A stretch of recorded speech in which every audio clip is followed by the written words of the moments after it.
Going into the Atlanta Falcons week, there's some important themes and important information that you got to have in order to get ready for this week against the Falcons. What happens with Anthony Walker? Who steps up in his position? Jacob Phillips played really well last game. Is he going to be the signal caller when the Browns have had trouble getting the signals and calls in? We'll go around the AFC North a little bit. Looks like the Bengals are starting to show up in the season. Ravens, surprising passing game with Lamar Jackson, but the running game doesn't look like it used to be. And then we'll do a forecast. We'll look at some of the games in the future due to injury. Some of these games have changed. You're thinking a little bit in terms of we got the Patriots and the Chargers who have injuries to their quarterback, which always messes you up a little bit. Always got to figure out what you're going to do without your starting quarterback. We'll get into all of these themes, all of these different narratives on this episode of the Locked On Browns podcast. You are Locked On Browns, your daily Cleveland Browns podcast. Part of the Locked On Podcast Network, your team every day.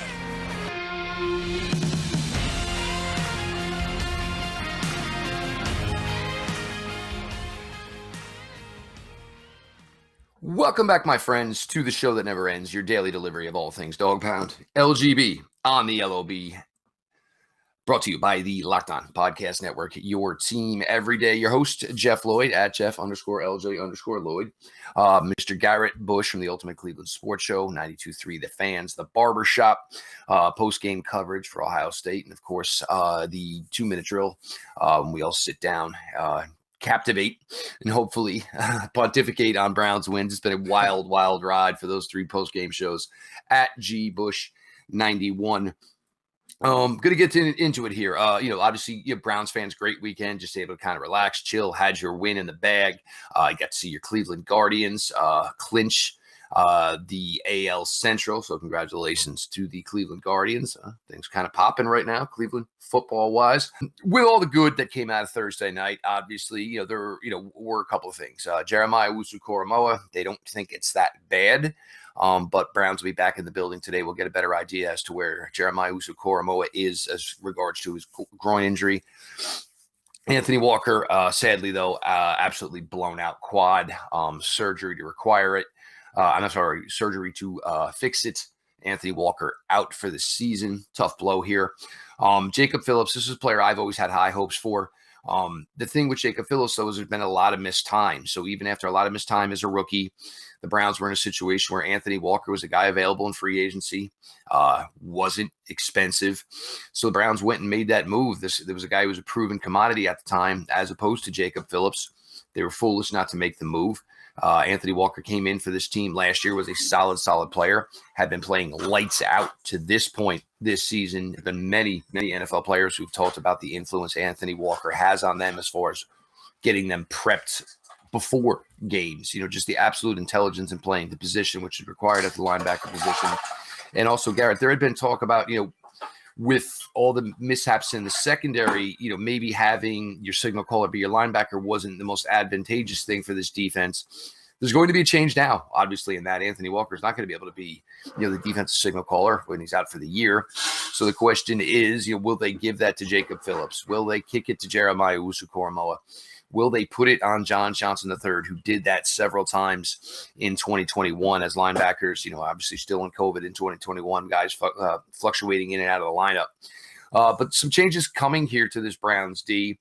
And I know people still have their concerns, and rightfully so, about the Cleveland Browns defense. But Garrett, if we were sitting here after week 3 and we said Browns are 2-1, only thing we're really too concerned about right now is the secondary and its coverage. I think we'd all think it was a little crazy that this was the issue they would be having, but I think we'd all feel pretty confident in the fact that if that's the issue, we just assume, just based on the talent within that room, they're going to play better. Well, you got a situation. Where you have a signal caller who goes down, and one of the most important things is getting calls in a timely manner. And one of the things that I've been looking at is they've been lackluster in that for a couple of years now.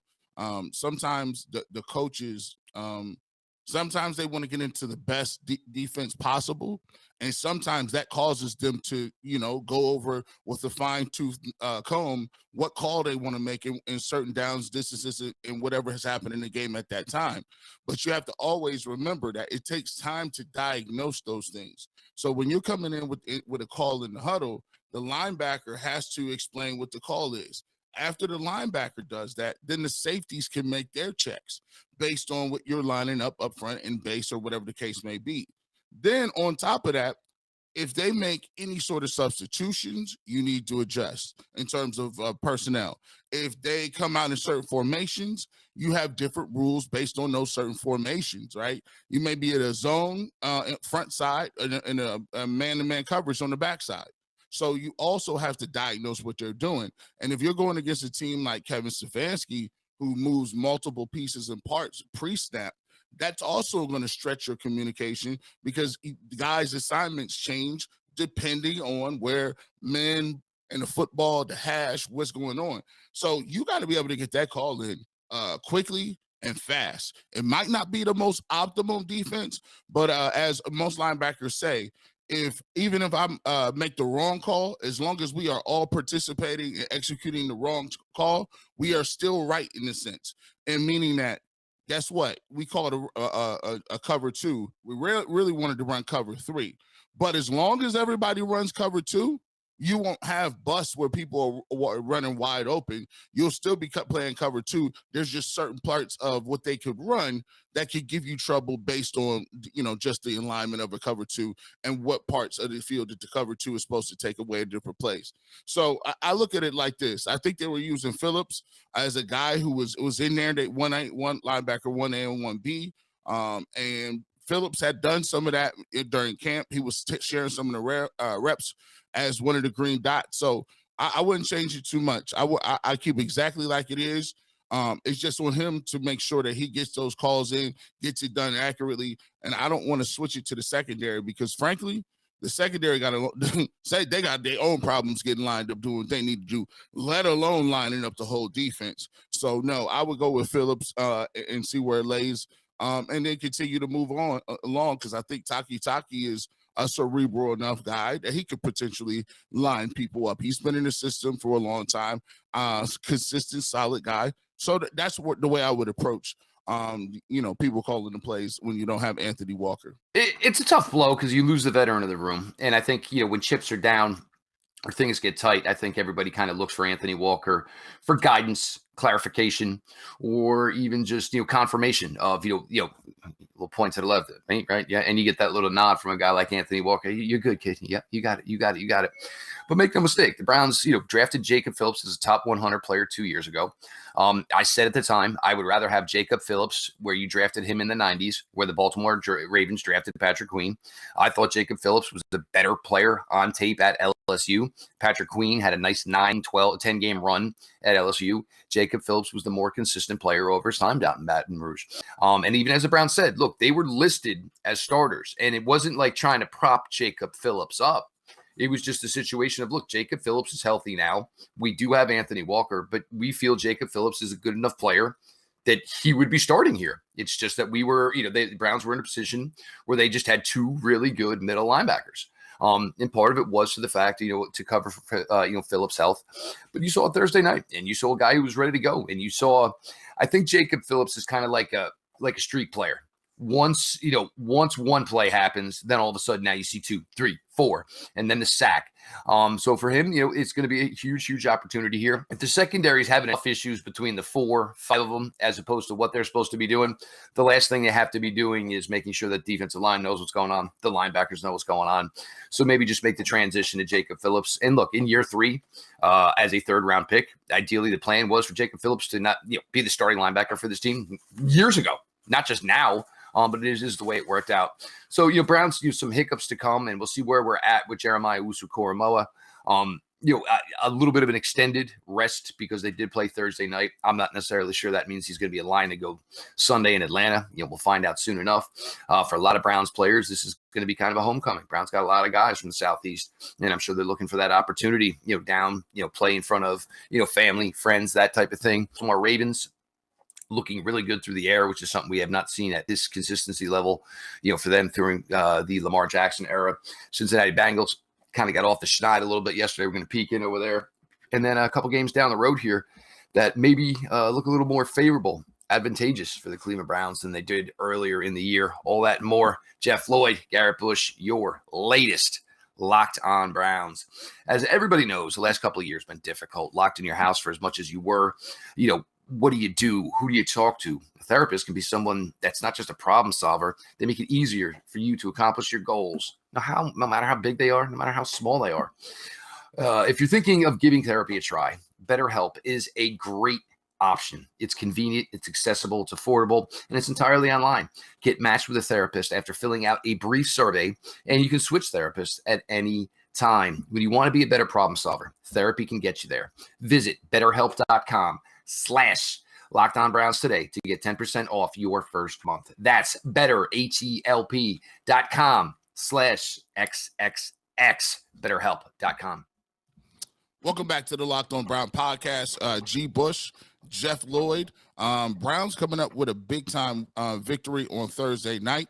And if you want to catch all of our post game action, please go ahead and subscribe to the Locked On Browns podcast. Hit the notification bell, and once you hit that notification bell, what will happen is you'll get that notification on your phone, via email, or via text saying, "Hey, the Locked On Browns podcast is going on. The Ultimate Cleveland Sports Show post game is going on." So it had already come. All you got to do is click on the link, and you'll be, put it right into the chat. And it's been a great couple 3 weeks that we've started this thing, because we've had major drama every single week, even going back to last week, where it's coming down to onside kick. So that type of excitement is really great. And plus, this is really a good look, because at the end of the day, for us, we're trying to give you your access to get your first interaction. A lot of other places and other post-game shows, you got to wait an hour, 45 minutes. If you want to wait and hear what guys got to say from the podium, or you have to wait and listen to commercials. By the time they done did all that, you guys could have already got your feel of the Cleveland Browns and coming from Locked On Brown podcast and Ultimate Cleveland Sports Show. But to do that, you got to subscribe and make sure you continue to support Locked On Browns wherever you download or get your podcasts. First segment, we talked a little bit about JOK, Anthony Walker, a little bit of an injury spell for the Browns. Anthony Walker is out for the year. JOK looks like he has a pulled groin, so we don't know his availability yet. We'll find that out on Wednesday and Thursday as we get throughout the week and see how he practices. But moving forward, we want to take a look at around the AFC North. Obviously, this is a place, and I think this is going to be one of the things you really got to look forward to, is the AFC North is going to be a knockdown, drag out all year. And if you're just getting in the game trying to, joust for playoffs or wild cards, that's not the way to be. If you want to secure your right to get into playoffs, the best way to do that is to win your division. The Browns are currently in first place, so let's keep that momentum up. Pittsburgh Steelers, we played them. They look like they're in the midst of a quarterback change. I wouldn't be surprised if we see Pickett any day now. So they are a work in progress. Mr. Trubisky's played well, but Mr. Trubisky hasn't played well enough. He has not played well enough for the fact that you spent a first-round pick on a 24-year-old quarterback. He's not played well enough to stop the plan of moving to Kenny Pickett. And, at 1-2, haven't looked good. For Pittsburgh, I'm sorry. I don't get what they're doing, and I know he was pretty vocal about the fact he's going to continue with Mitch Trubisky. Then if that's the case, what in the world did you draft Kenny Pickett for? Because Mitch Trubisky should not be roadblocking anybody from a quarterback gig. Super facts. I think when you look at Kenny Pickett, I'm always a guy who says, listen, if it's even close, I'm playing a young guy. If it's like for me to play the veteran has to be head and shoulders better than your young guy, and rolling and hot, and the team is behind him. So I would have already made that move, if not this week, probably last week. So you go into the Baltimore Ravens. One thing that we've seen, Jeff, and I'll ask you about this, we haven't seen their passing game is prolific as it has been. They were usually a read option, 1-2 look. dump it down, and then you know what their best option is Lamar Jackson scrambling around trying to find somebody, either running to get some yardage or trying to extend plays. But they've done a much better job in these first 2 games of throwing the ball from the pocket, completing balls down the field, and actually being an aerial assault team. What are your thoughts on how they've evolved a little bit? Is this a mirage, or is this something that you believe they can keep up? I think the issue with the Ravens is they never knew exactly what wide receivers worked with Lamar Jackson. There has been a million wide receivers in Baltimore in the time that Lamar's been there. And even still, year in, year out, and this hasn't changed. His number one option, his best option, obviously, is Mark Andrews, the tight end. Just a phenomenal player at the position. But he brought in a player, Rashad Bateman. Ridiculous player, solid player, great route runner. You've surrounded him with some, jukey wide receivers, some guys who can make plays with their feet, yards after the catch guys. Devin Duvernay had another touchdown yesterday. So for the Ravens, it's just trying to find out what works with Lamar, and it's difficult when you have a quarterback whose best asset, and I'm not knocking Lamar in any way whatsoever. His arm, he's got a solid NFL arm, but we all know what he can do with his legs. So that is always his best option. Again, not a knock on his arms, but the guy is just absolute gasoline causing fire with his legs. And it's an absolute horror for defenses to know that he has that at any time in the back to work. So I think they found a really, really good job here in starting to match some receivers that work well with him, and Bateman, Duvernay, obviously another one here. The thing with the Ravens is what's going to happen when they're going to actually have to run the ball, and what's going to happen if it's only going to be Lamar that can run the ball. J.K. Dobbins was back yesterday. Wasn't himself. And I'll be honest, for J.K. Dobbins, this seems a little weird. An ACL, this was a year ago, August, that he tore the ACL. It seems a little late for him to still be looking, a little rusty, a little slow out the gate. Who knows? Just because you say ACL, it doesn't mean every single one is exactly the same, but J.K. Dobbins, it seems like the recovery's been a little bit slower. I love J.K. Dobbins coming out of Ohio State. I thought he was a fantastic player, but they're not running the ball very well unless it is Lamar Jackson to this point. So that's something to watch out for the Ravens. But the evolution in this passing game and the fact that, Lamar can just go out there and do it that way too, almost makes him even a little scarier now, because you have better weapons around him and receivers who are better suited to him. So you look at them and you are a little confused, because you think eventually the running game is going to come around. But for the Ravens, I would say the evolution of the passing game is just something that A, they needed, and B, it's just another part of that offense that you're going to be nervous about. Yeah, I think what makes it so dangerous is now that you're mixing the downfield pass with his with Lamar Jackson's athletic ability. So you looking around, moving around, he could do certain things, and that's what stretches your defense vertically as well as horizontally with the way he could throw the football. Really quick, I want to ask you about the Cincinnati Bengals. They got off they were winless and went into New York and played the Jets. Joe Burrow put up some pretty good numbers. Looks like Jamar Chase is now back active. What's your thoughts on those guys and kind of getting off the Super Bowl slump? I don't know if it's the Super Bowl slump. I just think more than anything, I was talking to my dad, more than anything, what we get around here is like, man, the league is so competitive, man. I think a lot of times we get so caught up in saying hyperbole. He's trash. He's garbage. He's good. He's awesome. And you can't do that with the league, man. You can't reduce it down to, minute things. Like, you could go out any week and get beat. And we've seen that throughout the league. Seen it throughout the league of teams getting beat that they probably had no shot. Who would have thought? Chiefs go down. They lose a game. The Packers and the Buccaneers, great game. So I just think it's basically due with the Bengals too. They're just playing this the way the NFL works. Let's not forget they lost 7 or 8 games to get into the playoffs last year. Well, first thing with the Bengals, what do you look at? Joe Burrow was only sacked twice. It's been basically the MO of how the Cincinnati Bengals go for the entire time Joe Burrow's been there. If he gets time, he's going to slice you up. I mean, he's just a straight surgeon, and he's certainly got the weapons. The pass blocking had been horrible first 2 weeks. And Joe, and the other thing, this is something that wasn't talked about. Joe had his, what did he have? The appendix removed or whatever. So the first couple of weeks, where was he? Was his weight where it should be? Was his stamina where it should be? Like, was he good to go? But was he 100%? It takes a little time. I mean, even at 20-something years old, whatever Joe Burrow is, you don't have any type of surgery, and just all of a sudden, 2 weeks later, bang, good, let's roll. It doesn't really work that way. I think with the fact that they were able to protect yesterday, I think part of it was maybe going on the road. You got out of Cincinnati, you were on the road. And for the other thing is, this was a game the Bengals lost last year. They lost to the New York Jets last year. So I'm assuming in the back of their mind, they were like, nah, we're not losing this team twice in 2 years. This team is not good enough to be beating us like this. So that's going to be the key. It's always the key for the Cincinnati Bengals and Joe Burrow. If Joe Burrow has time, he's most likely going to slice you up. If it's a day where his offensive line mails it in and he's getting beat from pillar to post, they can lose to anybody on any given day. And, as you were mentioning some of those games, because we all had the Jaguars rolling into LA and just having their way with the Chargers yesterday, right? Yep. That who lost? Who bets against the Chargers in that game? Nobody. Like, that's just crazy. Why?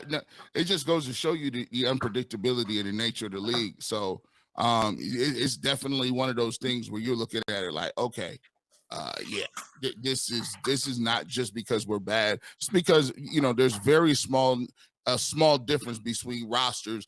It may be about a quarterback or maybe in the trenches a little bit, but generally speaking, there's not that much difference between perennial powers or teams that are terrible.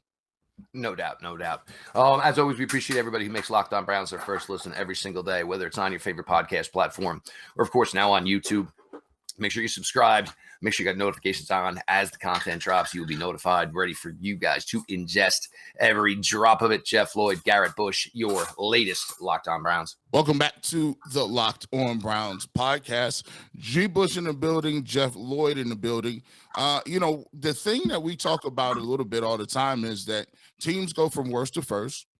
Teams throughout the year, you may have a team that is slated to be a Super Bowl contender or a team that is slated to be not that good. But every single year, what you have is teams move up and down in that pecking order based on certain circumstances that happen. And I think we have that case right now. We've talked about when the Browns' schedule gets harder after the Falcons game, we start to look at exactly who we're playing. We look at a couple of teams that are having some injury problems. We look at New England, and Mac Jones went down with a high ankle sprain. Also, you look at Justin Herbert in LA Chargers, and he's gone down with multiple rib injuries, and he is day to day, so to speak. But when you look at it, those two injuries to quarterbacks change your trajectory of the way you think about the game. Because, now when you come off Atlanta, hopefully that's a win. You have some momentum. Now you could potentially say, okay, well, I'm facing a backup quarterback in New England. You're saying the next week, Justin Herbert may be playing or may try to play in that game, but I doubt he's going to be 100%. I don't think he's going to be 100% the rest of the year, because to be 100%, he needs to sit about a month and a half. I don't think in that competitive AFC West, he has the luxury to sit a whole month and a half. So this changes the trajectory a little bit of what you think the Cleveland Browns can do, what their upside is, and moving in towards the playoffs. Your thoughts on those two guys going down and how that changes the playoff picture? Yeah, I mean, there's just so much that happens in the span, obviously the NFL. I mean, you look at the Dolphins right now, 3-0, and it looks like everything's clicking down there. Buffalo loses one in Miami, and we're going to talk about the Heat. Buffalo won the previous 3 contests in Miami, and all of a sudden, Buffalo was outmanned because of the Heat. It's the NFL. Come on, stop. I don't even want to hear that nonsense. But for the Chargers, look, Justin Herbert, it's it's broken rib cartilage. How do you get that better? I would say probably not by getting hit by guys who weigh 295 pounds every 6 to 7 days. That's no way to improve that. The injection, all that does is take the pain away from, while you're playing. But I tell you what, every time he's touched, pain comes right back. Way around that. Mac Jones being carried off the field with a high ankle sprain. Look, Mac Jones is not a mobile quarterback. He can move. He's got a little, like maybe Jacoby Brissett to him. The legs aren't going to kill you anyway whatsoever. But you got to be able to plant, with your dry foot. You got to be able to, plant with your plant foot. So for Mac Jones, that's the question here. And now these are games that maybe look a little more even. And I think part of this is not just necessarily the injuries to Herbert and to Mac Jones. And look, for both those guys, look, we know high ankle sprain, that's something you deal with for an entire season. Herbert's, I don't even think a bye week's going to cover it. He would have to maybe get untouched in a game going into the bye week for that maybe to give him, an advantage where he's maybe starting to heal. But I also think for us, it's a lot of this is we are starting to grow more confident with Jacoby Brissett and what we think Jacoby can do. There's no nonsense.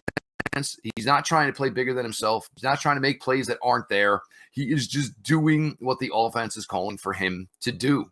Of course, you have the advantage of that running game, and this is always going to be something that the Browns have where they can go against any opponent. And look, what is the easiest way to beat these teams with top 5 quarterbacks? Make the top 5 quarterbacks spectators.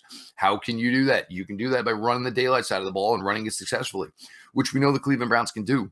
So maybe it opens up a little bit. But in the same respect, Atlanta put up 27 yesterday in Seattle. Drake London looks like he's going to be all that and then some. I think Marcus Mariota is playing a little bit better than anybody expected, certainly a little bit better than I certainly expected. So it's not going to be gimme this week. We're going to get into talk here this week, obviously, as we shift to the Falcons here. And once again, hope everybody enjoyed victory weekend. Congratulations to the Guardians taking home the AL Central. But fun week here. And for Browns fans, look, you're 2-1. There is the asterisk. You are technically in first place in the North, as you were 1-0 in the division, which is just a solid spot for this team to be in. I know it cringes a lot of people that this team isn't 3-0. It is what it is at this point. Maybe it was something you could learn from for this team going further. But all eyes towards Atlanta on Sunday. Then business picks up a little bit here. But as much as we thought these games were possibly daunting against the Chargers, the Patriots, now there's some factors there on their side as well, Garrett. Yeah, it looks like it's going to shape up to be a very interesting season, especially in the AFC. And I think that the play of Jacoby Brissett has really, I think it's galvanized and given people the confidence to say, hey, this team is good, man. This team, as long as we keep coming out here completing passes, Jacoby Brissett right now, hate it or love it, he's playing like a top 11, 12 quarterback. And I know you had your expectation levels of he's not that good. We wanted Baker back. Well, actually, Jacoby Brissett is better than Baker Mayfield. The samples is out there, right? The balls that he is supposed to hit, he's hitting. The balls that he's supposed to get his deep shots, he's been hitting those too. As far as commanding the huddle, extending plays, he's done way more than anybody has thought of giving him that credit for. And I think when you see his play coupled with the fact that Nick Chubb almost looks like we talk about Myles Garrett want to be Defensive Player of the Year. Nick Chubb looks like he wants to be the rushing leader this year. He looks like he wants that rushing title. And to me, right now, he's the best back in the league. To me, he is. We've given it to Jonathan Taylor, or we've given it to Derrick Henry. Alvin Kamara has floated with that. But as of today, there is no better dynamic running back than Nick Chubb. And all of those things give you a lot of confidence to say it's going to be a pretty fun ride as we continue moving forward. It's going to be pretty fun, man. No doubt. And I think for Nick Chubb, it's like, all right, well, and we know, look, there's probably stuff Nick Chubb says within himself or two close friends, and he's never going to say anything publicly. Oh, for me to get the recognition I deserve, I got to win the rushing title? I bet. And that's what, Nick has done to this point. He's been phenomenal. His thing is the workload increased a little bit, but there still ain't these Derrick Henry numbers of, 30, 31, 32. Nick ain't got to go that route, baby. When you go 5 a clip, whatever, give me 20. I'll be all right. I'll do fine with just that. But Nick, obviously motivated. And that's another thing going into this factor here is, Nick Chubb, Kareem Hunt, a lot of physicality, got through 3 games. Guess what? Just got a nice fat 10-day rest before they go play Atlanta. Should be feeling good, should be feeling, really, really, ready to rock. And, for Nick, it's a homecoming going back to the state of Georgia. We performed so well for the Bulldogs. So certainly it'll be fun to watch here. Lots to get to this week. As Browns shift here into week 4, road game against the Atlanta Falcons, who came off a win yesterday against the Seattle Seahawks. Some young players, some young talent. I don't think Atlanta's all the way there yet. certainly the future of the position is something they have to address. So we got here, Anthony Walker out for the year. How are the Browns going to address that? Who will be the new signal caller of this defense? A little bit on Baltimore and Cincinnati. Baltimore, next evolution of that offense. Cincinnati getting right a little bit here, maybe figuring out the pass rush. And, some games coming up here for the Browns that once really looked like they were, a daunting task. But, things start to level themselves out a little bit as you get closer and closer to each game. He is Garrett Bush, part of the Ultimate Cleveland Sports Show, live Monday through Friday, 11 to 1 on YouTube. Make sure you're checking that out. The Barbershop, 92.3 The Fan, every Saturday morning, numerous other appearances, post-game Buckeye coverage, post-game Browns coverage, the 2-minute drill. Make sure you're checking all that out. Follow Garrett at GBush91, myself, Jeff Lloyd, at Jeff_LJ_Lloyd. The show, Locked On Browns, follow back account. DMs are always open. Appreciate you all who make Locked On Browns your first listen every day, whether it is on your favorite podcast app or, of course, YouTube. Make sure you're following, subscribed, notifications on, get all the content as it drops. All that being said, this has been your daily delivery of all things Dog Pound. LGB on the LOB. Let's go Browns.